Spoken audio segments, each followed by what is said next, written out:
Сайн байцгаана уу, хуульч бэлгүүн байна. За энэ удаагийн бичлэгээр сонгуулийн үеэр нийтлэг гардаг гэмт хэрэг зөрчил болон түүнийг илрүүлэн гомдол мэдээлэл өгснөөр мөнгө урамшуул авах боломж байдаг талаар мэдээлэл илтгэлээ.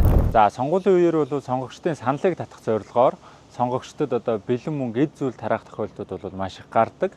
Тэгэхээр Монгол Улсын их хурлын сонгуулийн тухай хууль болон гэмт хэрэг зөрчлөөс урьдчилан сэргийлэх тухай хууль зааснаар иргэд сонгогчид та бүхэн тэрхүү тарааж байгаа үйлдэлийг баримтжуулан цагдаагийн байгууллагад гомдол мэдээлэл өгснөөр тэрхүү тараагдж байгаа үнийн дүнг 10 дахин үржүүлсэнтэй тэнцэх хэмжээний мөнгө урамшууллыг танд олгох ийм хууль зүйн зохицуулалт бол байдаг.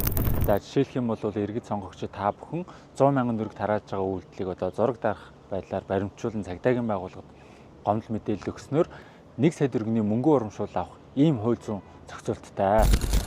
Тэгэхээр Монгол Улсын иргэн та Монгол Улсын үндсэн хууль заасан сонгох эрхээ эдлэхийн хажуугаар хуулийн дээрх зохицуулалтын дагуу мөнгө урамшуул авах боломж нээлттэй байна.